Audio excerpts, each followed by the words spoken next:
We looked at Romans chapter 3. You can keep your Bible open to that passage. And we looked at 1 Corinthians chapter 15 too. And one of the reasons that I actually wanted to look at those passages is because there's something, if you turn your bulletin over and look, there's something in those passages that really help us. If we want to understand what is the big idea behind Christianity. And the name of this message today is Christianity 101. You have it up here. What's the big idea? What is this all about? What is it that we believe? The bottom line is that Jesus Christ, the gospel, the good news of Christianity is that Jesus Christ came and lived a perfect life. He died a horrible substitutionary death. He rose from the grave on the third day. But those events require unpacking. They're so deep, so profound, so meaningful that it requires us explaining their meaning and exploring their meaning. And that's what I want to do today. In fact, let me pull up. I'm all about simplification, right? I have kids, they go to school, they have math homework, they bring it home, they need help. I'm pretty good at math. I was pretty good at math. But when they need help, I have to go back and restudy it, I'm all about the irreducible minimum. I like things simple, give me the bottom line. Maybe you're like that too. Maybe it's because I'm a little bit OCD. But I want to ask you a question. Which one of those fractions is correct? You can holler out the answer if you know it. Which one? All of them are correct, right? Let me ask you another question though, okay? Which one is the clearest? Which one of those is the clearest? Have any OCD people in here you can't stand for? Seriously, give it up now. You're in good company today. You can't stand for there to not be the lowest. Thank you. You bailed me out, brother. I couldn't think of the name there. Lowest common denominator. Simplicity, stupid. Keep it simple, right? Concision. Reduce it. What's the irreducible minimum? It's the one on the far right. That's 1/3, and it drives me batty for it to be on the left there. Well, Christianity can be the same thing sometimes. People are telling you things that are true, and they're even valuable, and in some cases they're necessary. If you ask somebody, hey, unpack Christianity for me. I'm an idiot. I have no clue what it means. And they say, oh, I thought you'd never ask. And they take you on this tour of church tradition and apologetics and complex apologetic arguments and just heavy-duty vocabulary you've never heard. And it's good and in some cases necessary, and it's right and it's accurate. But man, it's complex. It's cumbersome. So I want to go all the way to the right side today and say, let's keep it really simple and talk about what Christianity really is. So three points today, okay? Point number 1, cursed planet. Point number 2, helpless rebels. And point number 3 is going to be outside rescue.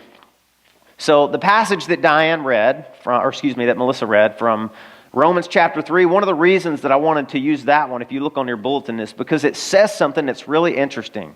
It says, as it is written. Did you catch that in Romans chapter 3, verse 9? Look at verse 10. As it is written. Now this is the Bible. This is the New Testament. So what's he talking about? As it is written. He's about to tell us the essence of the gospel, but he's pointing back to something as his authoritative source. What's he pointing back to?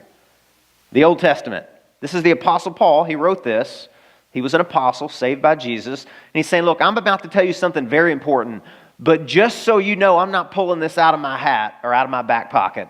I want you to know I come to this conclusion on good, proven, valid, authoritative sources. I'm going to what was written ages ago. He actually says that several times in this passage. And at one point he even says, let's see, verse 21, but now the righteousness of God has been manifested apart from the law, although the law and the prophets bear witness to it. Did you hear that? He's pointing you back even further. Some of the verses that he quotes in verses 11 through 18 are from the book of Psalms, but he goes even further than that. The law and the prophets. First 5 books of the Bible, minor prophets, major prophets, he said, they all testify to what I'm telling you. This is not some new, novel, fandangled doctrine that everybody should be concerned about. God's been telling us this for centuries, for actually thousands of years. So he is pointing back. And I say that because so often people want to know the truth of Christianity, and the answer they get is tradition. Tradition. What's Christianity? What's the message? What's the big idea? Well, it's tradition. Because the church has all these traditions, and we know the church has always been right, and time out. No, the church hasn't always been right. As a matter of fact, when you read the New Testament, do you know who killed the Son of God when he came? He showed up, and he announced that the kingdom of God is here, and I'm the Messiah. You know who murdered the Son of God? The religious people, right, in church, who were banking on their tradition. And Jesus said, your tradition is going to send you straight to hell. You need to get back to the Scriptures. So I picked these passages. Romans 3 says, as it is written, 2 different times. And actually, 1 Corinthians chapter 15 that we also read, it also says, in accordance with the Scriptures. Did you catch that? It says that 2 different times. So all of this, we're going way back. We're going to look at what the New Testament says, but we want to go way, way back, and we want to talk about what happened. Because let's just be honest, the world is not the way it's supposed to be. Anybody want to dispute or contest that? No. And listen, you don't even have to get somebody that's religious to tell you that. You don't have to go to a church to have somebody tell you, you know, the world's messed up. Things are not the way they should be. You can go to Skid Row and have somebody tell you that, right? Or you can have somebody who's blessed and wealthy and has sucked all the satisfaction that the world can offer, and they'll tell you that too. Everybody has a worldview. Every single person sitting in a seat this morning in this auditorium, you have a worldview. And a worldview answers 3 questions, okay? It says, what is the world supposed to be like? What's the world supposed to be like? Are people supposed to get shot up like that happened last week and then the week before that? Is that supposed to happen? No. Are people supposed to be famished and starving to death in third world countries? No. Should it take 7 referees to officiate a college football game? No. Why? Why does it? Because people are dishonest, right? I mean, it doesn't matter what realm of the world you go when you see this. Why do we need police officers? Why do you put deadbolts on your front doors? Can't we just trust the goodness and the benevolence of humanity? If you own a business or a store, why do you lock it? Why do you have a house alarm? Why do you get creeped out when somebody comes to your door that you don't know? See, even unbelievers, they have a worldview. They know this world is not right. You can steal an atheist wallet and he will not be happy. Why? Why not? Because the world's not supposed to be like that, man. People are not supposed to be self-centered. People aren't supposed to cut you off in traffic. Right? We all know that. In fact, I got some slides here. By the way, Genesis 3:17 tells us when Adam and Eve rebelled against God, they broke His holy commandment, and they ate the forbidden fruit. You know, God took man and woman, Adam and Eve. He put them in a garden, beautiful garden. The name Eden means delight, garden of delights. You know, in a garden, there's beauty and there's rest, and that's exactly what was there. Everything was as it should be. Man and woman related to God perfectly. They related to one another perfectly. They related to the world perfectly. They related to themselves perfectly, and then they broke God's commandment. Remember, they ate the forbidden fruit. And then God came to call them into account. He walked in the garden like He had with them every day, and He said, Adam, where are you? And Adam and Eve, they ran. They ran away and they hid and they tried to fix their problem. Remember, they sewed fig leaves on to hide their nakedness and their shame. And God confronted them. And when He found out what they had done, He told Adam, the whole earth, because of you, is cursed. It's cursed. And even unbelievers, they may not use that language, but they would agree something's wrong with the planet. Now, when I say the earth is cursed, you probably think of things like this. All of this, by the way, these slides I'm showing you happened just this month or last month. Some of it is local. Wildfires in California killed 9 people. Why? Why do things like this happen? Because the earth is cursed.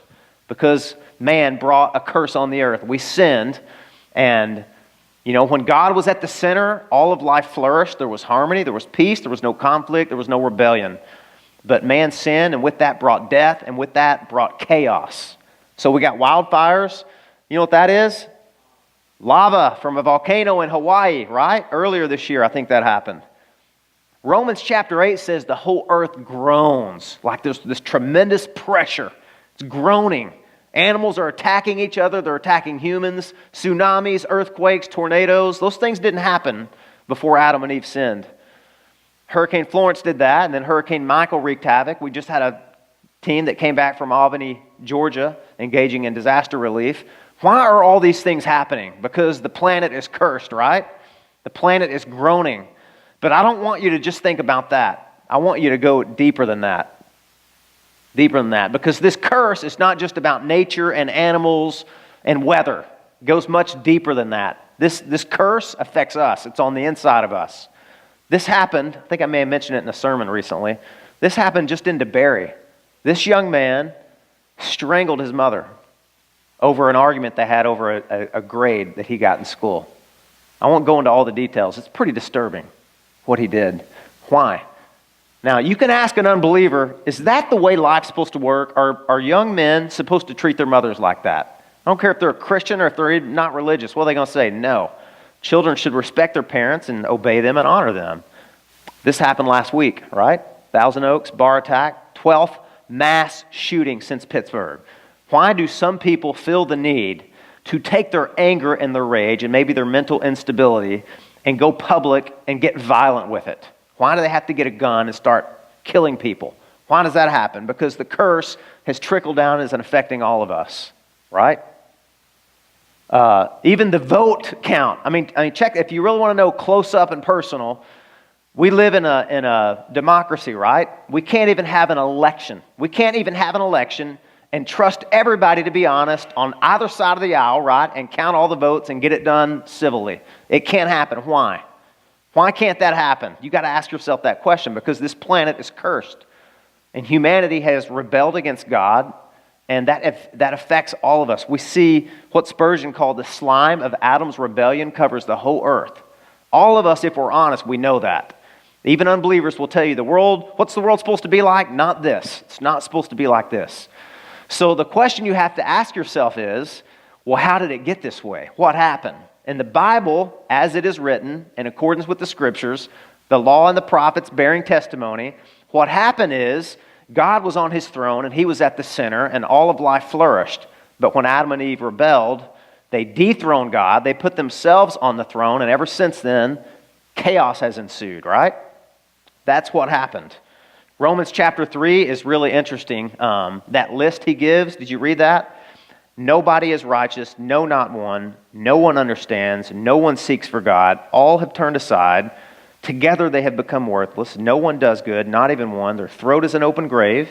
They use their tongues to deceive. The venom of asps is under their lips.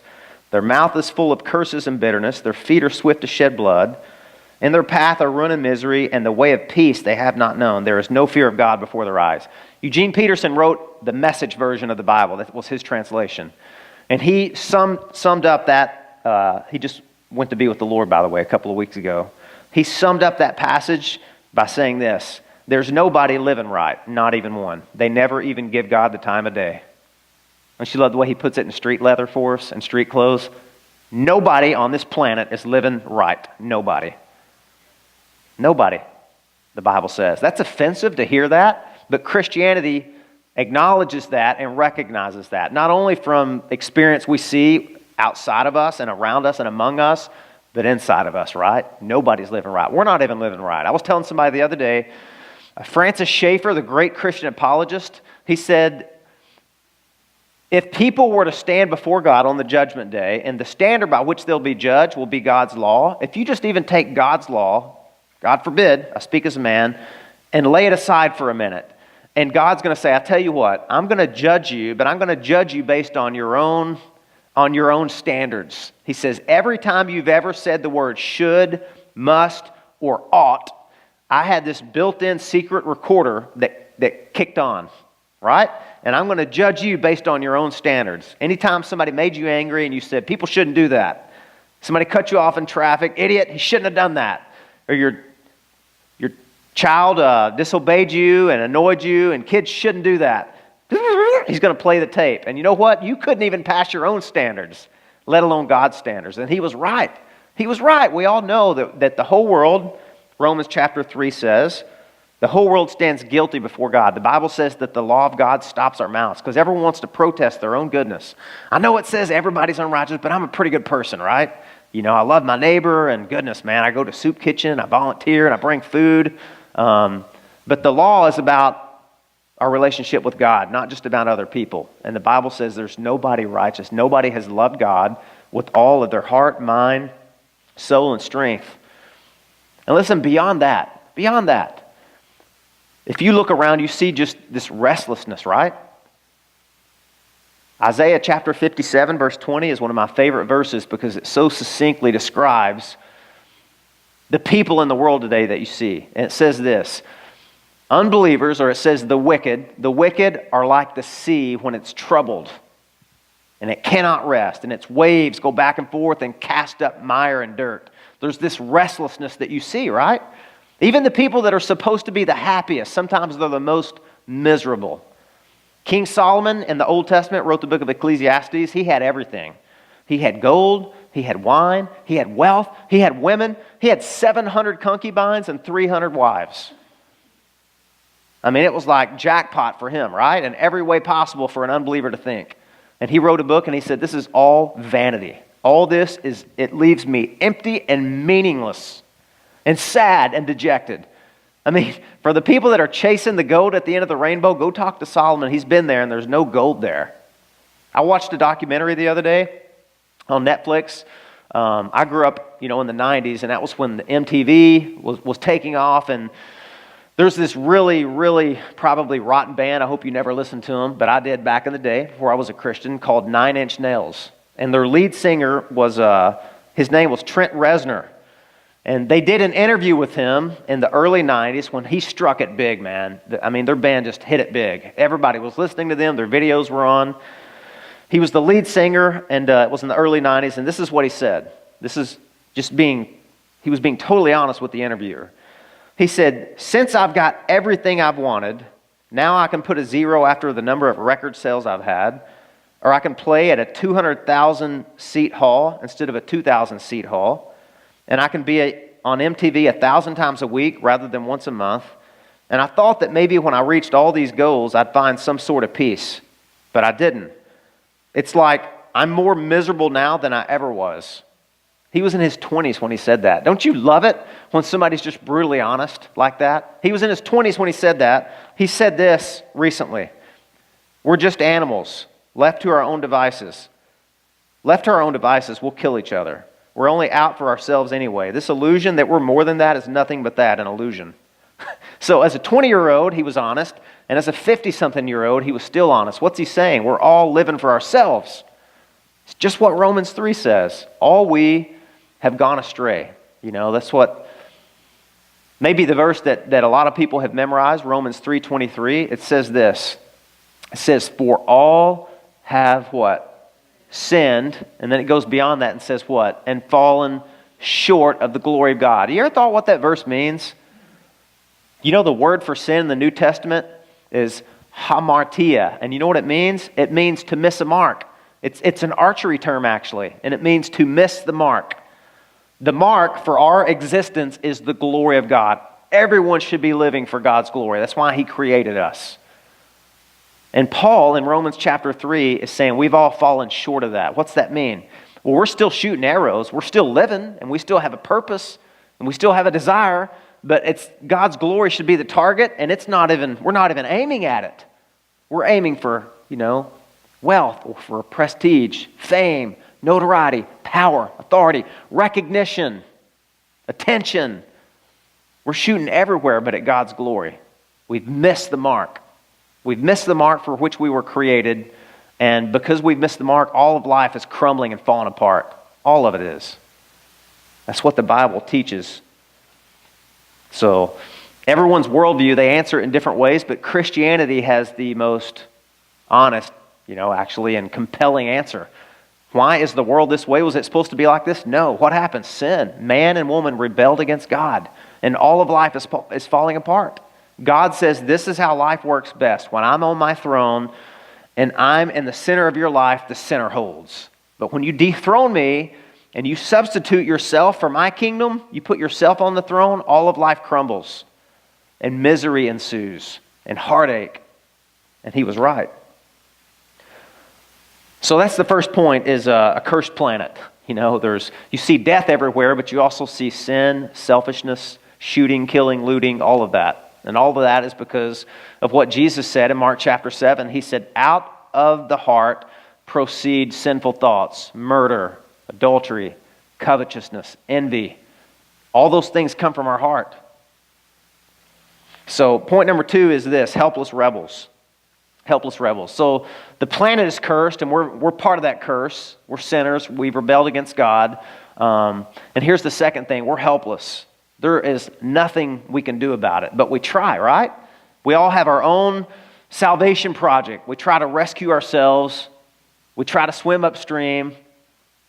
I got a funny story to tell you. This is a true story. This happened last week. Why does a preacher always have to say true story? We have a reputation for embellishing things, don't we? Last week I went to the moon, I promise.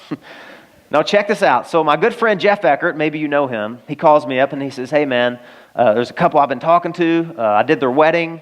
This guy wants to start his own chartered fishing business, and he wants to take me fishing in the ocean. And he said you can come along. He's got a nice boat, so we can go. So I'm like, that's awesome. I love to fish, love to go out on the ocean, love to get away from my kids for a little bit. And so we did. He got his boat. We docked out at New Smyrna Beach. Beautiful day. I'm going to catch some redfish because my buddy Tal taught me how to do that. And I'm going to feed my whole family. The sky was the limit. Day looked promising. So we putt over to the jetties over in Ponce Inlet. And I got to tell you, man, I'm always getting educated. I grew up in Arkansas, so I don't really know much about currents and ocean. I know you're supposed to respect them. So we threw down anchor over there by the jetties because he said, this is the sweet spot. This is where the redfish are, man. He said, my wife caught like a, 20-something inch red the other day. And I'm like, man, I want to fish right here. So we threw anchor out and it caught. And I'm watching sticks and stuff in the water, like zoom, just zoom by us. I'm like, man, this is a powerful current here. He said, yeah, but don't worry, we're safe. We got the motor here and we got the anchor. But the jetties, have you ever been to the jetties? So that's the jetties right there. And you can't really see us, but we're right there, okay? And so we're fishing, we're not catching anything. And he says, you know what, let's pull up anchor and move over a little bit. So we tried to pull up anchor, but our anchor was caught on somebody else's anchor that they had to cut. And the rope was all caught up, so he cut the rope off, and we lost, for a minute we had to pull up anchor. We cut the tangle, and it went under the boat and got up into the motor, the propeller. So we lost our engine, and all of a sudden, man, those sticks that I saw going by, that's like our boat is one of those sticks. And we're moving fast. And I'm thinking, what's going on here, man? This is like a fun ride. And I see the countenance on his name is Josh. I saw his countenance like grip with fear. And he picked up his CB and he said, Coast Guard, Mayday, Mayday, boat in distress near the rocks at the jetty. I repeat, boat in distress, Mayday, Mayday. And I'm thinking, what in the world? He's messing with me. This guy's messing with me. This is a joke. And I see his wife, and she starts to cry. And he says, get down the life vest. And I'm looking at Jeff. I'm like, what's going on here? What just happened? So she's unzipping life vests, throwing them on. And all of a sudden, the Coast Guard's coming around the corner. And I'm grabbing the anchor we just put away. And I threw the anchor out. And I'm like, we can catch the rocks. And he's like, no, that's not going to work. He's trying to start the engine. It won't work. Rocks are getting closer. And the Coast Guard comes from. Man, I have never been so happy to see the Coast Guard in my entire life. They came, and I've got this little frayed rope, and I'm like trying to throw it. And the Coast Guard's like, sir, get out of the way. Get out of the way. He takes this big rescue hook and clips it on the eye of the boat. And that thing could probably tow 1 million cars. It's major horsepower. And so, yeah, that's where we were. This is where we were headed if they didn't intervene. And this is actually us. See me? I'm there on the left. Right there's the Coast Guard. There's a tote line. That's me. That's me and Jeff. That's me and Jeff. We got a selfie with the Coast Guard. They rescued us. We couldn't save ourselves, guys. I was trying to throw anchors out. I was trying to help him start the engine. We're getting closer and closer to the rocks. There's absolutely nothing we can do. We're helpless. Helpless. You know what we had to have? We had to have outside help. Somebody had to come and swoop down and rescue us because we were not able to save ourselves. We couldn't do it. We tried. And here's what's interesting to me about the Christian message, okay? Galatians 4:4 says this, when the fullness of time had come, God sent his Son into the world, born of a woman, born under the law, to redeem the earth from a curse. Galatians 4 says that. But here's the interesting thing. It says when the fullness of time had come. Have you ever wondered, why did Jesus come in 30 BC, right? Or 30 AD, whatever the date is. Why did he come then? Why then? Why not? I mean, the whole world was dying in sin. Why not before then? Why not now? Why did he come at exactly that precise time? Because the Bible says it was the fullness of time. Have you ever thought about that? Do you know how many Caesars had come and gone? Do you know how many philosophers had come and gone? How many scribes? How many lawyers? Seriously, 1 Corinthians chapter 1 says that. Where is the wise men? Where are the scribes? Where are the debaters of this age?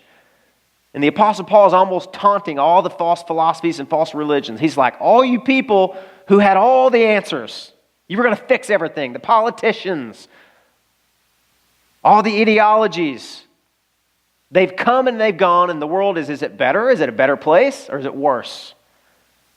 And the same thing's true today. Every election, and hey, I think Christians ought to be in politics. I do. We need some good Christian politicians in office, right? Sometimes people overpromise, though, what they're going to do. Listen, guys, we've had thousands of years of people that are going to fix everything that's broken in the world. You can't legislate morality. You can't legislate heart change. It's not going to happen. But when the Apostle Paul wrote that, do you realize Plato, Aristotle, Socrates, 12 different Caesars have come and gone? The brightest, the best, all the experts, they've come and gone. They had all the answers. And where was the world? In shambles. It was in shambles. You know what God said? It's like he's watching our boat get closer and closer to the rocks. And he says, okay, Jesus, you go ahead and go down now. Maybe they'll finally acknowledge, okay, we can't do this. We can't fix our hearts. We can't change our hearts. There was a book written called Hope Has Its Reasons. It was a girl, and she was talking about her husband was a professor at Harvard, the big Ivy League school. Her husband was a professor there, and so she got to audit all the classes for free. And she went to a psychology class, and they were talking about, let me get this right, psychodynamic psychotherapy was the lecture that day. And the professor was talking about how they helped this man who was much older. His whole life had been riddled with trouble, anger, bitterness, and they finally pinpointed what was wrong with him. He was bitter at his mother. He was angry at her for a childhood that he was neglected, and he couldn't forgive her. And so this professor would say, do you see how psychodynamic psychotherapy helped pinpoint what that man's problem was? And the class is clapping, and this girl that wrote this book raised her hand. And she said, I just want to be honest. She said, I'm not here for credit. I'm auditing, but I couldn't help but just wonder, so what happened to that guy? And he said, I beg your pardon? She said, what happened to him? You pinpointed that he was bitter and he was angry, and that he held resentment against his mother, who was dead by the time they figured all this out. And she said, so how did you help him forgive her? And she said the professor was visibly upset and said, I don't know why you're asking that. And she said, well, we're here to help people, right? Psychology is all about helping people. And she said, and I'm all about that. I think it's great. There's some wonderful things you're teaching here, but were you able to help him? And he said, well, you can't press your neurotics about forgiveness onto a patient. And she said, and then some of the other students in the book, it talks about some of the other students were looking around raising their hand. Like, yeah, what the heck? I'm spending $80,000 to get educated here. Are you telling me when it's all said and done, all I can tell him is, here's your problem, but I have no... And the professor was getting angry, and he said, well, I guess you tell him lots of luck. And they were like, what? And then he was really visibly shaken. And he said, look, let me just tell you this. He said, if you came to this department for heart change, you're in the wrong department. And I just appreciate the honesty. I'm not against psychology or philosophy or any of those things. They can tell you what should be, maybe. People shouldn't be bitter at their parents, right? Even though their parents wronged them and abused them and all of that, but they can't tell you how to change. They can't. There are limits. Science can't save you. Philosophy can't save you. Psychology can't save you. They have their use, but they also have their limitations. But I will tell you this, if you're looking for heart change, you're in the right department if you came to Christianity, because Jesus is in the business of changing people's hearts and rescuing them. So point one was there's a cursed planet where cursed people live. Point number two is we're helpless to do anything about it, right? And point number three is this. We need outside help. We need somebody to come from out. If the problem's inside, the answer can't be, right? If that's where the source of all your problem is, there's rebellion against God in your heart, that can't be where the solution and the answer comes from. So where does it come from? It comes from outside of us. And that's where the passage we looked at, if you look at 1 Corinthians chapter 15, the passage that Melissa read, what does it say? It says, Let me read it to you. Now, I would remind you, brothers, of the gospel which I preached to you. Do you know what the word gospel means? In Greek, that's right, euangelion. It means good news. It's news. Guys, don't ever forget this. Look up here for a minute. This is so important. So I don't want anyone to leave with a confusion about this. This is the irreducible minimum. This is the 2/3, whatever that fraction was. Can't reduce it any more than this. Christianity is all about a message, and that message is called the gospel. And the gospel is news. It's good news. It's the best news in the world. Okay? It's not good advice. Okay? There's a difference. Advice is me telling you to do something to get fixed or to get changed, right? But news is a declaration. Big difference. The gospel is a declaration about something that was done for you on your behalf by somebody else. And it's all grace. You didn't deserve it. I didn't deserve it. You didn't do anything to contribute to it. The only thing you did was the sinning, and Jesus is going to do the saving. That's why the gospel is good news. Did I tell you already that this is the 100-year anniversary of the peace treaty that was drawn up between Germany, who surrendered in World War I, and all the Allied forces? 100 years to the day, 100 years ago, November 11th, 1918, Germany said, I surrender. And that was signed at 5 a.m., and by 11 a.m., all the fighting had stopped. Now, I want to ask you a question. If you were a soldier, say you're just a kid, 16, I don't know how old you had to be to enlist back then. You're some 17-year-old kid with a rifle in your hand, and you're shaking in your boots, and you've never seen a day of hand-to-hand combat in your life, and you're about to be sent out to what you know is your death, okay? And suddenly news comes, and they say, hey, take that uniform off, soldier. Lay that rifle down. We're done. War's over. It's over. There's peace. How good would you feel? Wouldn't you feel pretty good? Wouldn't you be grateful for the person that ended that war? And what if the announcement, and you say, well, how did it happen? Well, Germany surrendered. They surrendered, but why? Oh, because somebody else came and did the fighting for us, and the victory is secure. We didn't do anything. We didn't make any contribution to it. We stood behind the sidelines and we watched somebody else go and fight on our behalf. Somebody that could actually conquer the greatest enemy, which is sin and death. See, that's what the good news of the gospel is. That's what Paul's talking about here. I would remind you, brothers, of the gospel I preached to you, which you received, in which you stand, and by which you are being saved, if you hold fast to the word I preached to you, unless you believed in vain.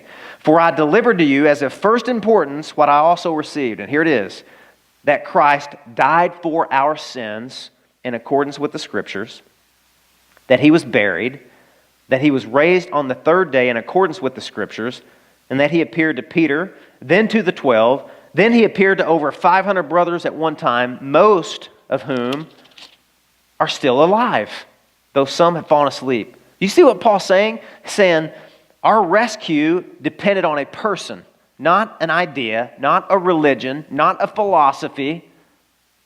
It's a person. The solution to our problem was a person. God sent a person. His name is Jesus. He lived a perfect life. He died a horrible death. He rose from the grave. And if you don't believe me, you can go corroborate this story, Paul says, with about 500 people who are still around to tell you they witnessed it firsthand. Aren't you glad Christianity is not once upon a time or in a hole under the ground in Middle Earth or in a galaxy far, far away? No, it's a historical event. The planet was cursed because of an event that happened in a garden, and the world was saved because of an event that Jesus Christ came and secured for us. That's the good news of the gospel. And, you know, whenever I'm interviewing people that want to be baptized or want to join the church, I'm always trying to get that from them. Seriously, if I can't hear it, I don't have a peace about it. I don't know if I can baptize you. You don't have a clear testimony. If I ask people, hey, so you're a Christian? Yeah, I'm a Christian. Okay, great. Tell me how you came to be a Christian. And they say, well, you know, I pray all the time, and I go to church, and I'm a pretty good guy, and then I feel like I'm really close to God. You hear the buzzer going off? That's good advice. That's not good news. That's not Christianity. That's every other religion in the world. Well, I follow the steps. I climb my way up to God. I'm doing better and better. I'm obeying Him, and I'm praying, and I'm reading my Bible and evangelizing. No, those are things you're doing, though. That doesn't save you. You can't be saved that way. Christianity is God came and sent his son to die for my sins. And when I hear that in a testimony, I'm like, okay, they understand. Tell me how you became a Christian. Well, I believed in Jesus. He died for my sins. He rose from the grave. Okay, you're in.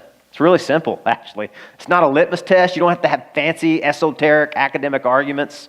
Tell me about the Trinity and about the Council of Nicaea. It's like, no, I believed Jesus died for my sins. Jesus saved me. I'm trusting him. He's my only hope. He's the only one I can trust to fix this embittered heart. That's Christianity. He bore the curse for us. Do you know when Adam and Eve, I'm closing with this, I promise. We're still on the shorter side here for me, right? I'm closing with this.